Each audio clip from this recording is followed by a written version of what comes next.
Hello, beautiful soul, and welcome to the Connecting Soul Beings podcast, offering you inspiration, tips, and learning about tuning into the language of your soul and gain a deep intuitive understanding of your inner self, your guides, and the animals around you, so you are able to live from your heart with grace, love, and gratitude. We bring together spiritual leaders, energy healers, and awakened humans, so we're able to collaborate and help you feeling loved, joyful, and free by providing clear direction on how to connect soul to soul. Hello and welcome, beautiful soul. Today it is my absolute pleasure to introduce you to Janie Jurkowicz. Janie is a 5-time author, nationally ranked athlete, world traveler, and a spirit medium.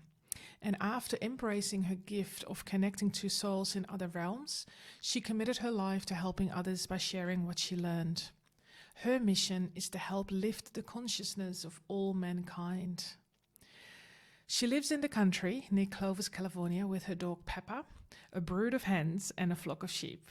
And it is a tranquil setting which allows her to connect to the spirit world so she can live her life's purpose.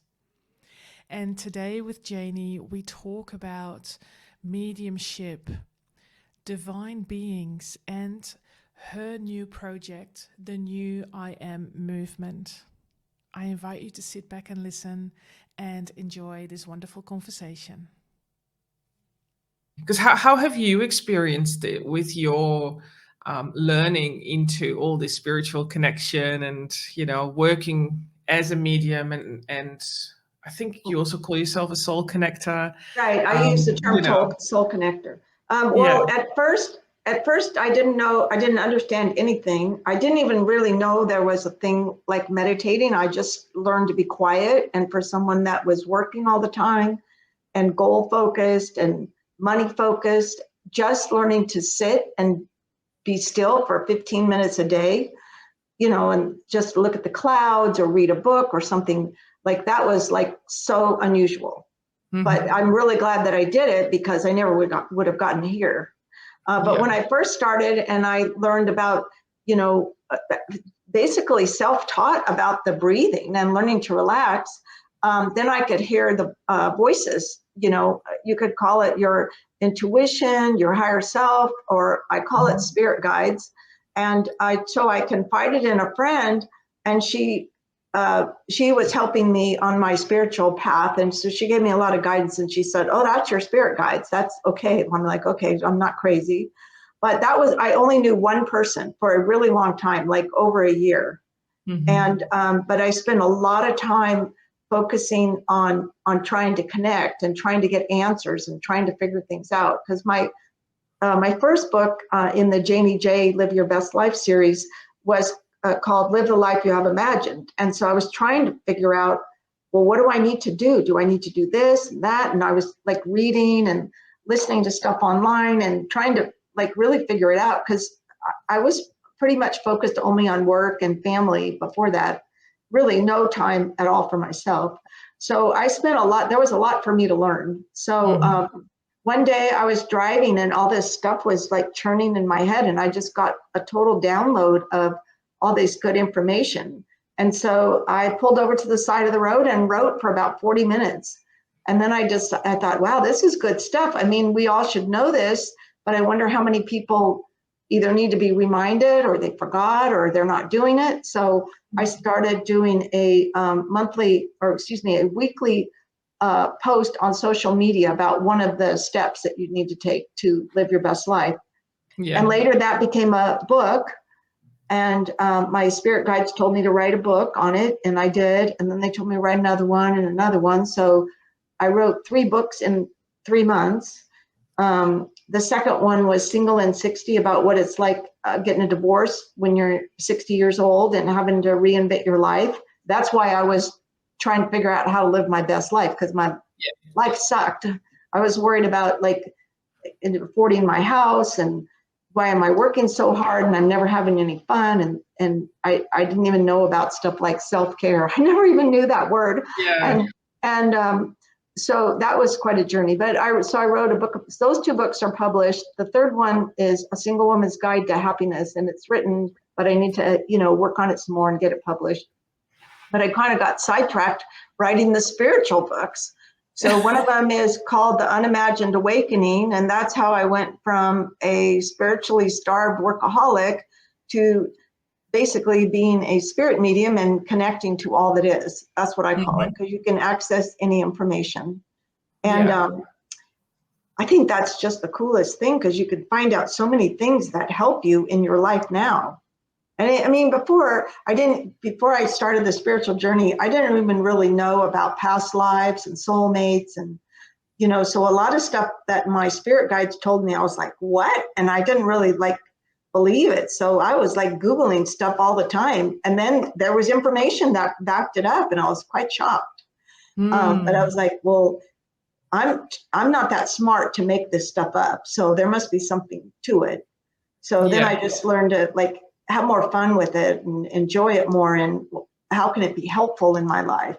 People in my family that passed away, then I could go and talk to them about, well, why did you die? And what were the dynamics when you were growing up? And get a lot of answers to family problems, and a lot of answers on how we interact with each other, and how important it is that we treat each other's with love and kindness. A couple of people that died, I asked them why they died, and they said there was no one that loved them and no one that cared.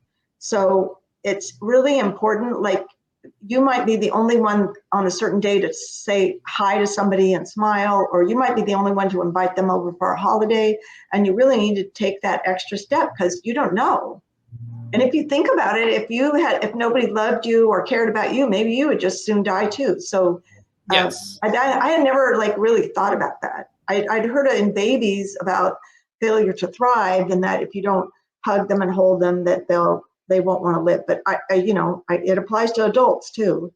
So it's really important. And I found out things like how hard it is, and it hurts people when they're constantly being criticized. A lot of times parents think, oh, it's my job as a parent. I just need to correct them and keep telling them everything they do wrong. But that doesn't really work. What happens is it creates all kinds of emotional and psychological issues on the people. And if you have more than one person that's really mean to you and criticizes all the time, then your life isn't worth living. No. And that's I know of 2 people in my family that's why they died, because they were constantly being criticized by other family members. And if you think about it, if there's just one person in your family that's kind of grumpy and always, is a naysayer to anything, any idea you might have about how bad that makes you feel, and how strong you have to be to say, okay, well, thank you, but I'm going to go do it anyway.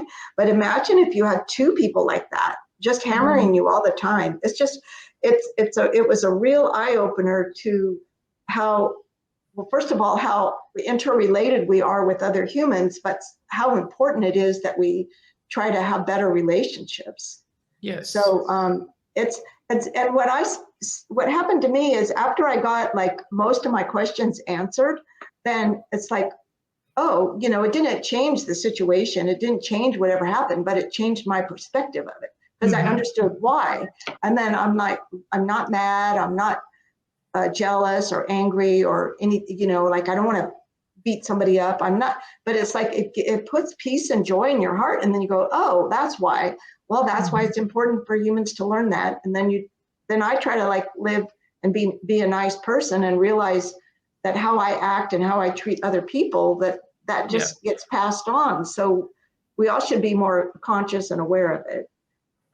But to me, it just made me so happy. It was I just think it's really cool. So, most of my life I was really worried, and I was worried especially about money. And once you learn to let that go, and for me, I quit my job as a real estate broker and sold nearly all my investments so that I could focus on publishing books. And you don't get rich publishing books. My goal is to break even, and I'm not even close to that, but I'm having fun and I'm helping people. And I just said, well, at one point I kept trying to work and I wasn't getting the books published. And I thought, I'm just going to quit work. I don't care what the naysayers say. I'm going to quit work and I'm going to figure it out And if God wants these books published, then God can figure out the money. And Yes. that was yes. about 5 years ago, and it's working fine. Not the way you Beautiful. would think, like really strange things serendipitously happen so that Yeah. the funds come around, but it's all been good. And it's really, I think, a lesson to me to learn to trust. Because we all, like, we want to control everything, and we plan our day, and it can't be anything different. But if you just let it go, then when like somebody cancels an appointment, then you end up doing something else that ends up being better, a better experience and more helpful with whatever your journey is. It made room for it. And it's been really interesting to watch that happen the last few months and be aware of it. Because most of us are so busy complaining about what didn't go right that we don't think about what went right. We're complaining about what went wrong instead of thinking about all the things that went right. Yeah. And it's another way to live. And I hope that, when I explain some of this stuff to other people, that they, they take what they can so they can learn, and maybe it'll sink in and they'll think about it when they interact with other people. Yeah, absolutely. Absolutely. It's really beautiful when you said as well that, having that sort of being more awake, being more conscious, and focusing on the things that are going well.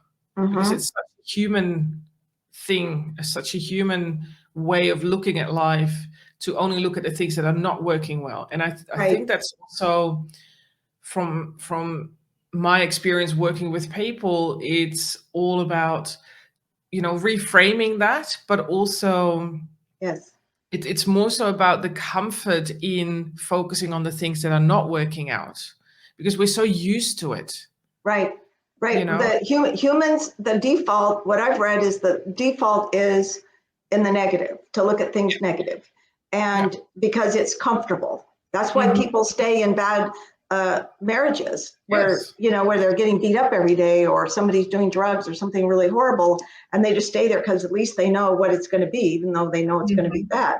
But there, you can retrain your brain, and I figured out how to do it, like, before I read and saw stuff about Joe Dispenza, Dr. Joe Dispenza. I mean, you literally can rewire your brain to make it more positive.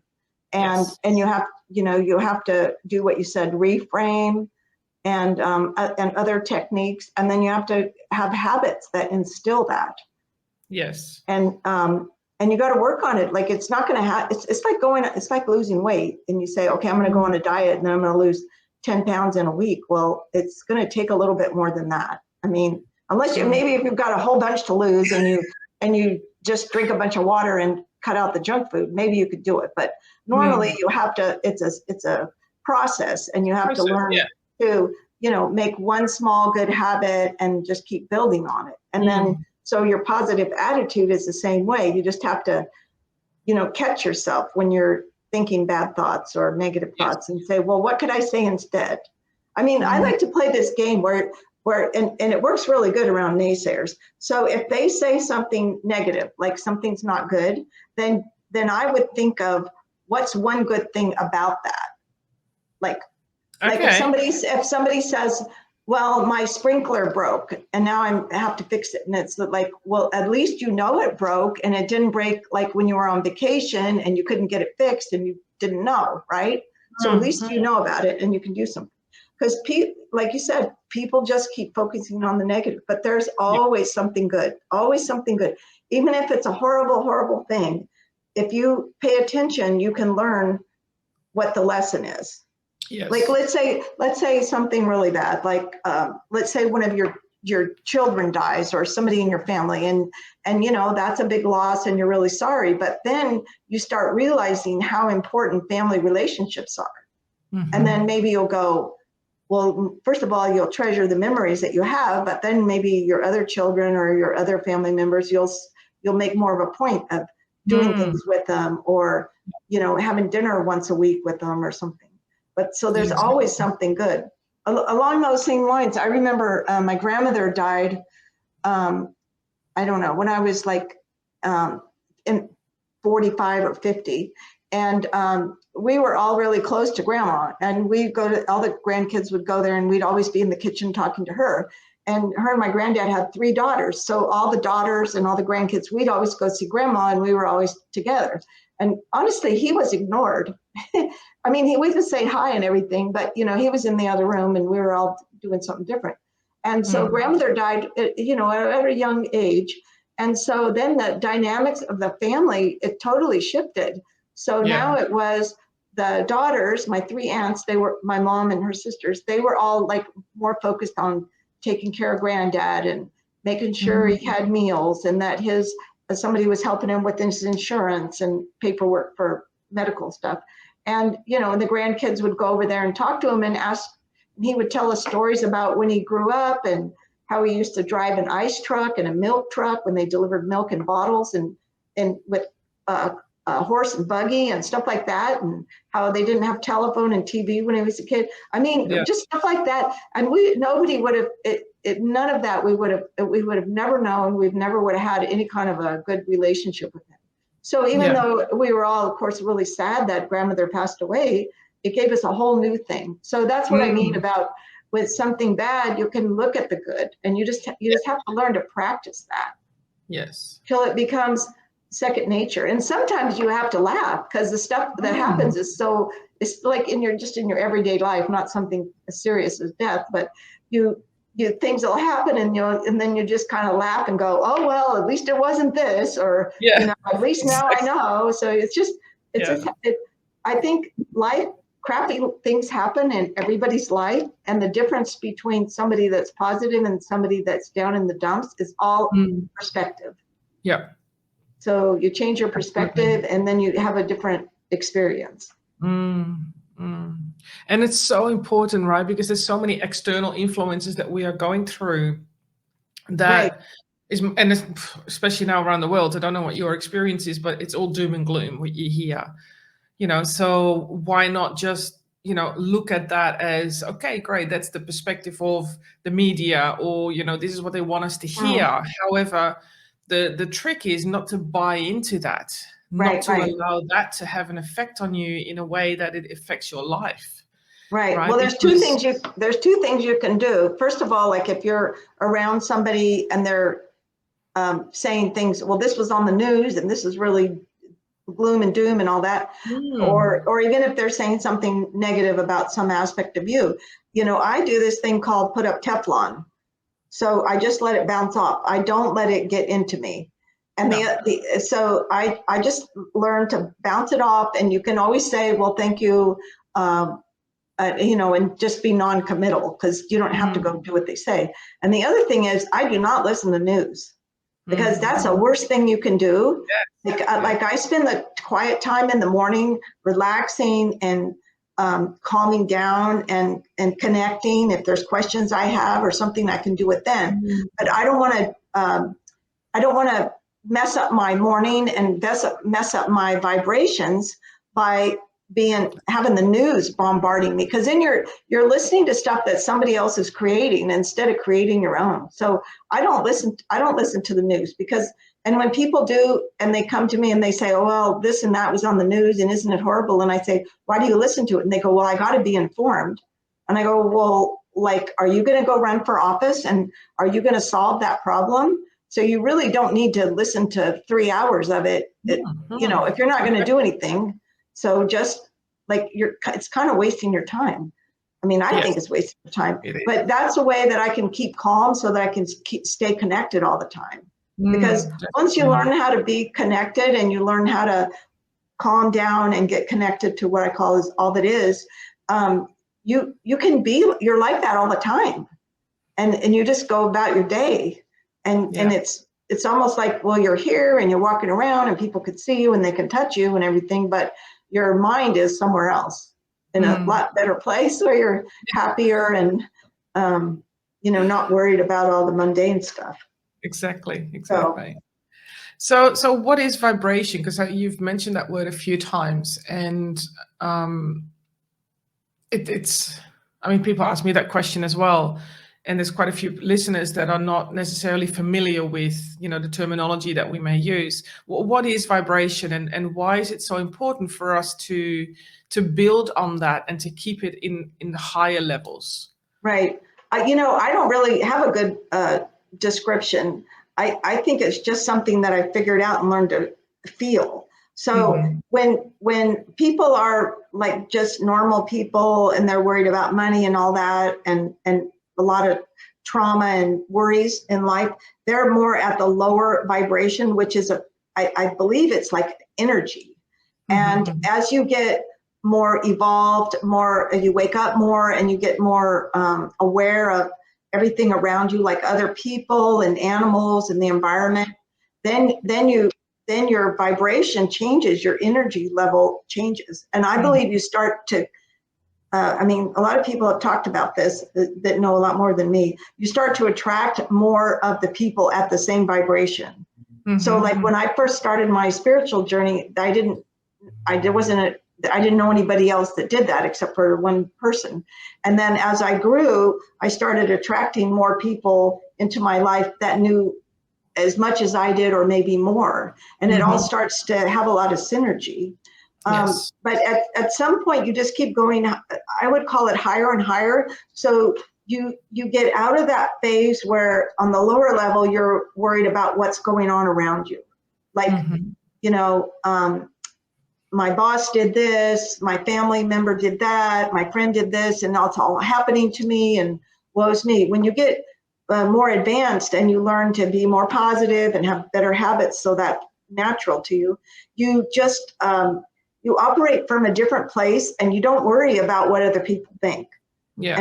And you don't have to be, that doesn't mean you're rude about it. You just say, okay, thank you. And then you go on and do your own thing. Because you can't let that affect you, because if we worried about what everybody else thought about us, what kind of a life would we live? We would live the life that they think. Yeah. I don't believe in that. We need to own our own life. It's kind of like when I decided to come out of the spiritual closet as being a spirit medium, is, it was scary. I didn't know if my family was going to say she's wacko and have her committed, and I was going to end up in a psych ward, because they don't know anything about that and they were not open to it. So I try to tell them a little bit at a time, but eventually I was like, you know what, I'm brave enough. I'm just going to tell people. Like, it's pretty weird when the first time you go to a mixer, and I wasn't expecting this. So my marketing person makes me practice. She used to make me practice standing up and saying, my name's Janie J. I'm an author, blah, blah, blah. That kind of like an intro. But I went to a new mixer, and it was like Christian business women. And I didn't know they were going to do it. And she had said, you're going to have to just tell people you're a spirit medium. Like, even they go like, well, what are they going to do? And anyway, so I had to get up and do that on the cup. And I was totally shocked. But nobody threw eggs at me. Of course, nobody said anything. I think they were shocked. But you get over it. So eventually I got to where I just go to a regular mixer and you're just one-on-one with somebody, and I just say, hi, I'm Janie J. I'm an author, speaker, and I'm a spirit medium. And yeah, I know that sounds scary because I say I can talk to dead people, but it's a good thing. We shouldn't be worried about it. And invariably people will start asking me questions. Yes. And they'll confide, because no one's ever said anything like that to them, like right in their face. And they'll say, oh, like my father passed away and then I could feel him, or I knew he was there with me. And they share things like that. So the more open that we are, and then we share experiences, then other people go, oh, there's somebody else. And so they open up a little bit. And then you can kind of talk about the different experiences that people have had and how that is spiritual, and that they're not crazy. And yes, that does happen. And this is why, or something. And then people get a lot more accepting, and it's going to take, a lot of time for humanity to share those kind of experiences before we realize that it's normal. Because honestly, anybody can be a medium. And we are all already doing it. We just aren't maybe aware of it. Yeah. I agree 100%. Yeah. We all have the abilities. Yeah.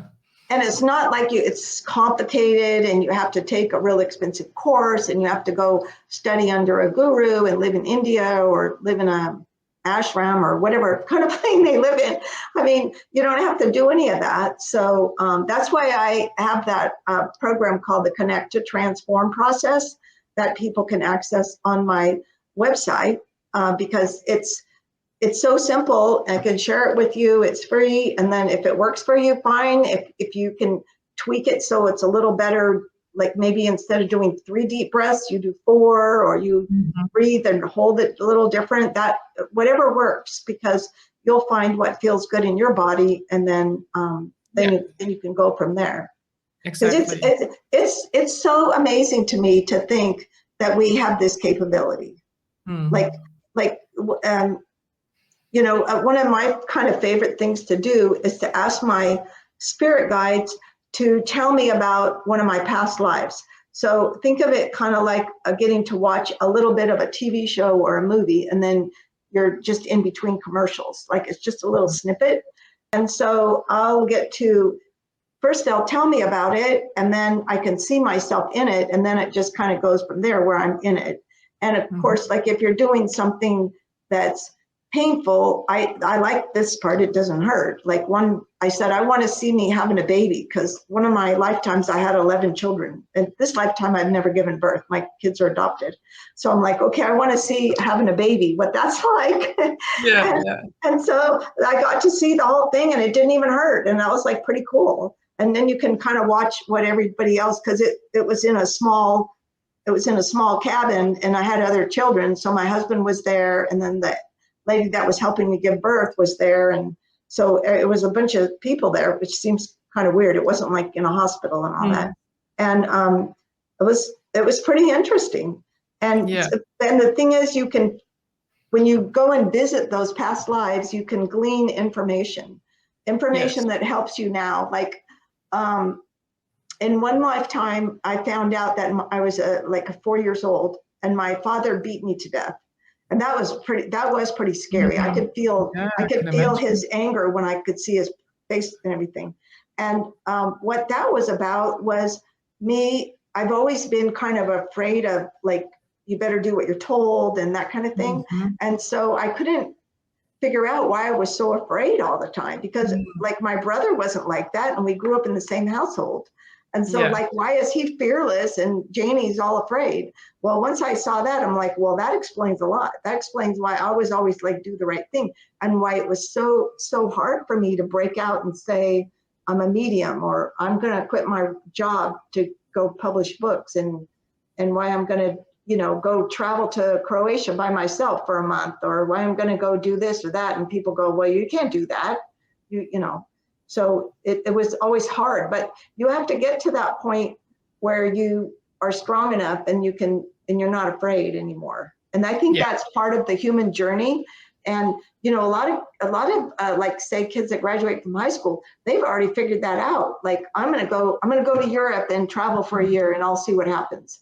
I mean, that takes a lot of guts, but the sooner you have the guts to do that, the better. Then your life can open up and unfold, and then you can like figure out your mission, and you can go for it, and you're not so worried about what other people think, because it's stifling to be worried about what other people think. Absolutely. Yeah, for sure. Because you're not going to move forward. You're going to stay in that place where you are, right? So that is all holding you back. Yeah. And the thing is that I've noticed that the people that voice the loudest concern, saying you can't do something, they are the ones that are on the sidelines, and they don't go out and start up a new company.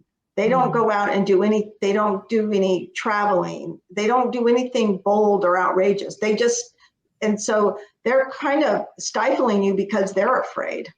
And because they haven't done it. But if you notice, like, people that have been in business or done startups or something, they're more apt to encourage others.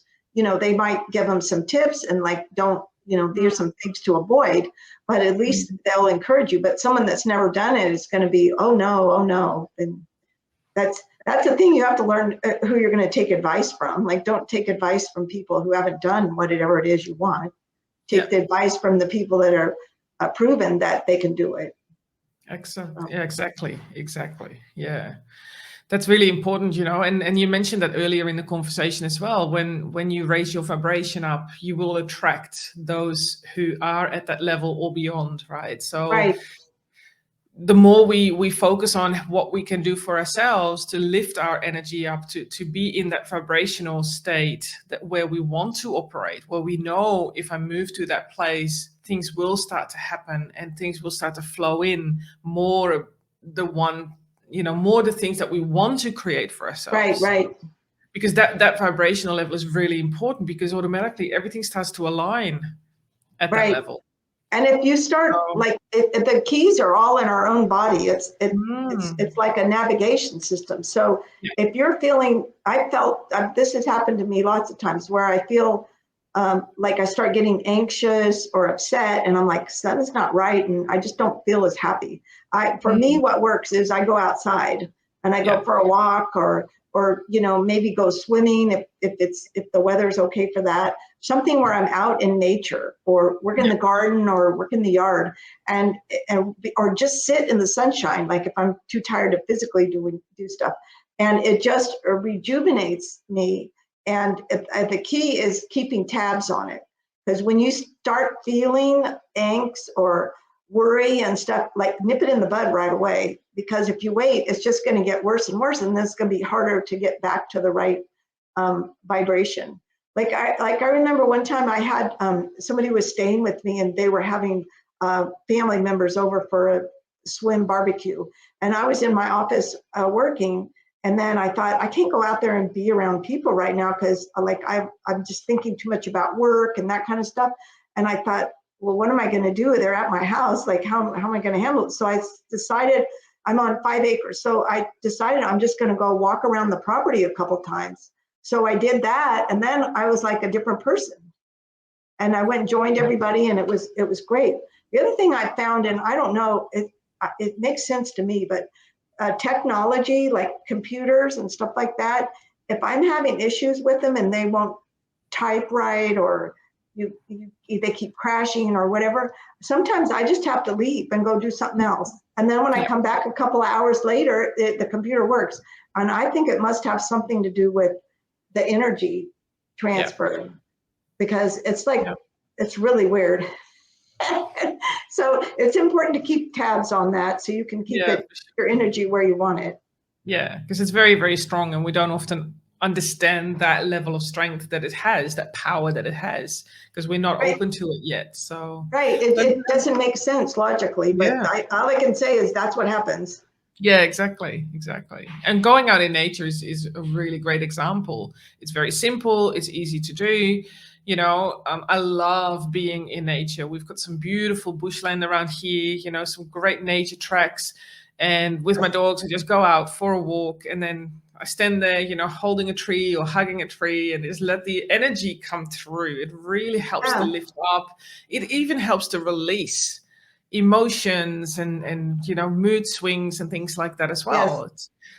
Nature has this ability to heal us, and it's just so beautiful to do, and it's free. It's out. Right.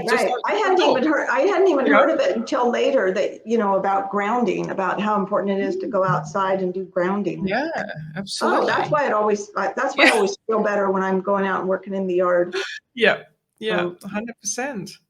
What I'm curious about as well, and I've had people ask me this question, and I'm just curious to hear your experience in this. How do you know that it's not your voice speaking to you, but one of your guides, or a spirit, or a soul that has crossed over? How do you identify the difference? Well, when I first started, I wasn't sure.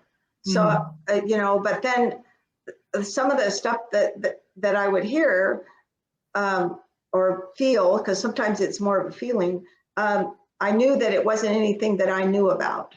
Like, and then the other thing is, some of the guides are different. You can tell they're different beings or different spirits, because sometimes they have different mannerisms, just like humans. Like some might talk really slow, and some are more serious, and some tell more, like, say things in a joking manner.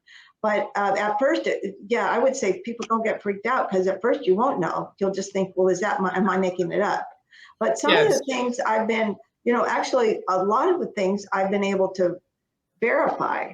So let me try to think of something in the beginning. In the beginning, I was asking a bunch of questions about soulmates because I met a man that it just felt totally different with him than either. I've been married twice and it felt way different. Like I already was married to him, and I never felt like that with my husband. It was like a really deep connection. So I was asking a lot of questions about that, and my guides were explaining that we have cords that connect us to people, and then they told me things like, well, sometimes you live multiple lifetimes, and maybe you've been with that person before, and that's why you feel more comfortable and stuff like that. So that was kind of at the beginning, and I'm like, what? I thought that was really weird. I mean, I was a spiritual newbie. It was like somebody teaching me Greek, and I'm going, it doesn't make sense. So I would Google it, and I would find articles that talked about stuff like that. And I had never been exposed to that. So things like that. And there's when I've done soul connections for people that wanted to talk to someone in their family that passed away, and I don't know all the parameters of what their family is and everybody's name or anything. I just know the name of that one person I'm talking to or connecting with, and so I'll just tell them what the person's saying, and then I'll ask them afterwards, so did that make sense to you? Because like it might not have made sense to me. And they go, oh yeah, that made sense because this and that is what was also happening. So what they said shed light on that, explained it. And or they said somebody's name, and I'm like, well, who's that? And then they explained, well, they knew that was so and so, or they use nicknames that I'm not familiar with. No, exactly. But I think one of the things that my one connection with this soulmate, this man, is really interesting because we don't talk to each other in human right now, because I think he's freaked out because I tried to explain about this connection, and we're both spiritual newbies, so I think it freaked him out. But I continue to talk to him in what I call the soul realm, and I found out things that I could verify, like who he's hired to work for his company, and that he sold property and bought other property and things like that. And there's no way I would have known. I just heard, he told me this, and then I went and researched it online. And then in one of my past lives, I found out where we lived and where we moved to and why we moved and all that sort of thing. And it was in the 1800s. So I was able to look up some of that stuff online and verify that, people out of this religious group, they lived in a certain place, and the Santa Fe Trail was there, and people were really moving to the West, and it was verifiable. So at first you just go, wow, and you kind of just go with it. I would say tell people to go with it and just see what happens. Because eventually, if you trust it, you'll start finding stuff that you can actually verify. And then you'll grow, and you're, feeling good about it. And then you get to be where that part where you're willing to come out of the closet because you don't care what people say. Because, I look at it this way. I'm not here to convince anybody that there's past lives. I'm not here to convince you that I'm really talking to God or Jesus or anybody that's passed away or something like that. Or I'm accessing your past lives or my past lives. If you don't want to believe it, that's totally fine. It doesn't hurt me one way or the other. And I think that's part of our evolution and raising our consciousness, where we quit worrying so much about what other people think and just live our own lives. And I keep trying to reframe it to me like, well, does it make me happy? If I go do blah, blah, blah, and like, if I say, okay, I'm not going to do any more busy work or business work or writing books today, I'm going to go swimming. So like, would that make me happy? Yeah, it'll make me happy. So I'm just going to go do that. Now, if I really think it'll make me happy to focus on some other task, then I'll just go do that. And don't worry about other people, and kind of like park your ego somewhere else. Don't, let other people be free to do their own thing, and you do your own thing. And if they get it, because not everybody's ready for every lesson all the time. No. And we might be I mean, we might be the person that presents a new way of thinking to somebody, and then they finally go, aha, or we might be the first and they've got to hear it 100 more times in different ways from different people. And then they finally go, oh, aha. So we need to let go of the outcome and don't have any attachment to the outcome. Exactly. I try to tell people, when I notice that several people I know, they get upset if they give somebody something and then that, like a gift, and then that person isn't, grateful and all that. And it's like, I try to explain, well, once you give it to them, it doesn't belong to you. So you don't get to decide if they're going to like give it to, donate it to charity, or they're going to give it to a friend, or they're going to throw it away. You gave it to them. You don't own it anymore. So no. Quit worrying about it. And if you're worried about it, then don't give it to them. But people are like, oh, they think if they give someone a gift, then that person better put it up on display it in a prominent place and all this. And it's like, no. That's such a human thing to expect, right? You got to rework that, because not, the other person might go, oh, well, what am I going to do with this? How am I going to get rid of this? But I mean, you should be open enough that if you give it to them and they really don't like it, then just don't take it personally. No, exactly. 100%. Yeah, for sure. So what I'm gathering is that mediumship is not just about speaking to people that have passed over, right? Mediumship is more than just connecting with those that have indeed crossed over. What is your right? For that's probably the most common way, and we see a lot of psychics like on TV, and they'll talk to family members that have passed away, and then they're relating it to the audience. That's probably the most common.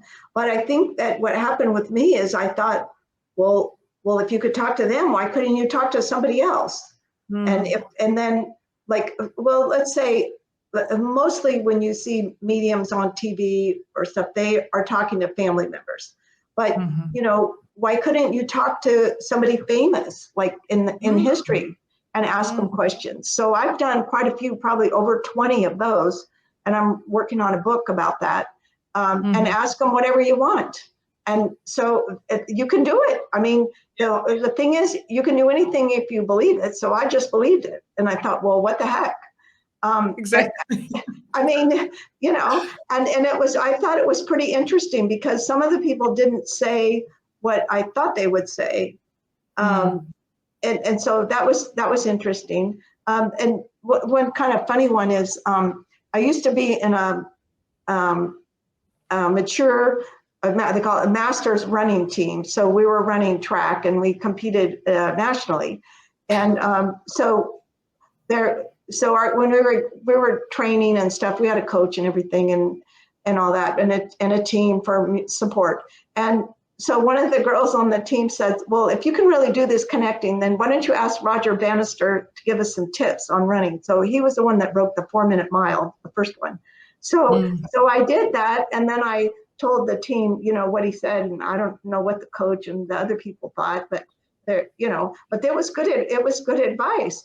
And so because we thought, well, if we can access this information, then why not use it for everyday things?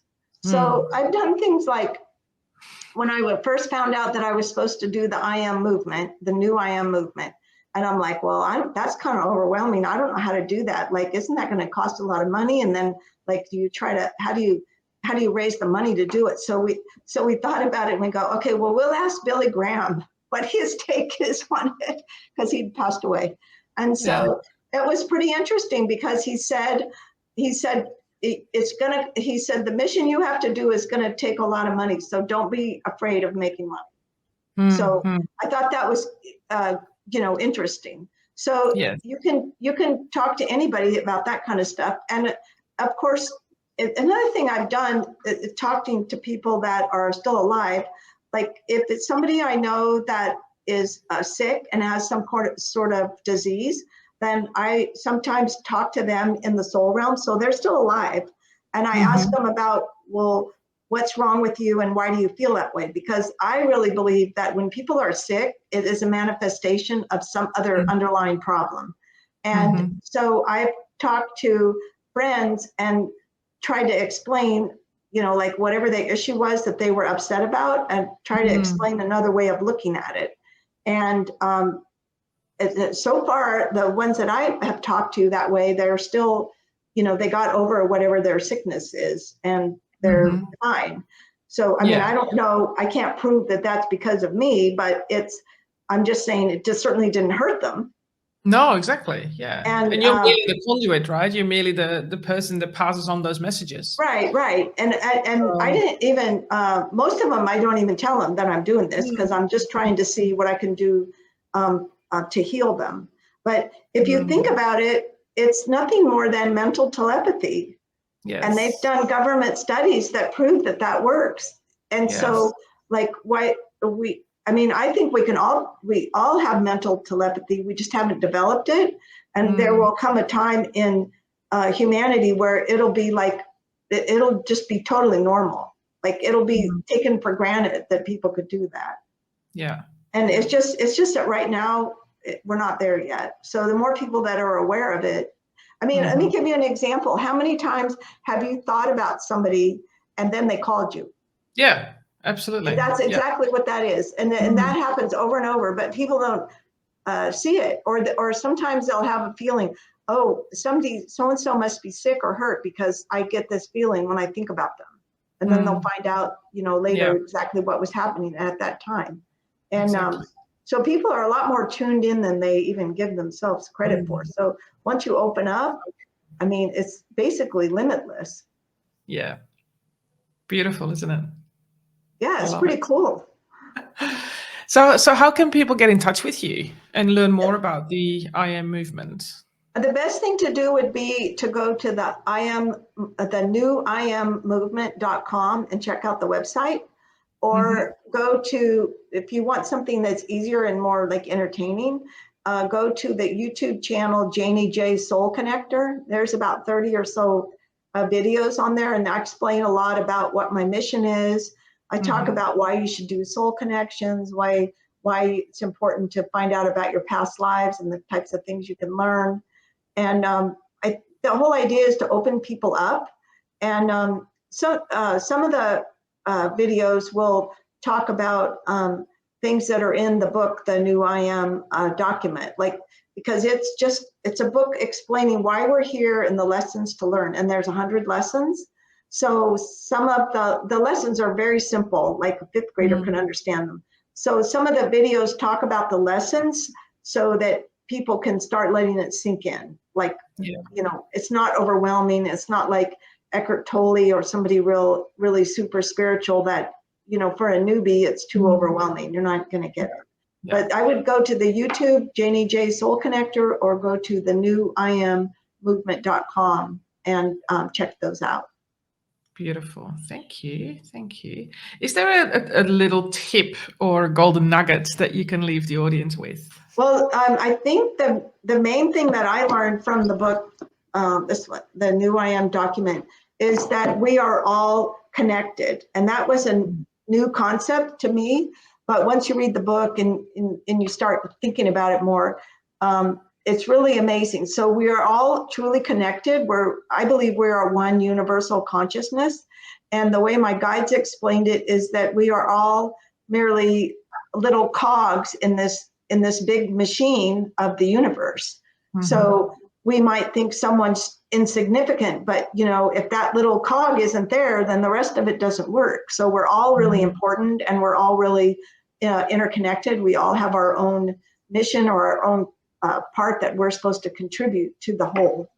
And we should keep that in mind, because that's telling us that we're important and we have value, and we're not insignificant. Because sometimes, if we have a smaller role in there, we might feel insignificant, but we're not. Yeah, exactly. We are all majestic and we are all divine. Yes, that's really cool. I thought that was a new concept to me, instead of being belittled for not being perfect or something. So it's pretty cool to go, I'm good just the way I am. Exactly. Beautiful. Thank you so much, Janie. This was an absolute pleasure connecting with you. So for everyone that's listening and watching, all the details to get in touch with Janie are below this video or audio. And please reach out to her, ask her any questions that you may have. And I wish you well. Stay connected with love and grace. Bye for now. Thank you so much for listening to yet another inspiring episode of Connecting Soul Beings podcast. I love receiving your comments, stories, and feedback as they are truly inspiring. So please take some time to comment on this episode below. If you love the show, you can help us by sharing and liking it via your favorite podcast platform and our website. And if you feel that we can work together in helping you to connect to your inner self and the animals, then hop on over to biancaderoos.com or find me on LinkedIn, Facebook and Instagram under Bianca de Roos. Thank you again so much. Say hi to your pet from me and stay connected with love and grace.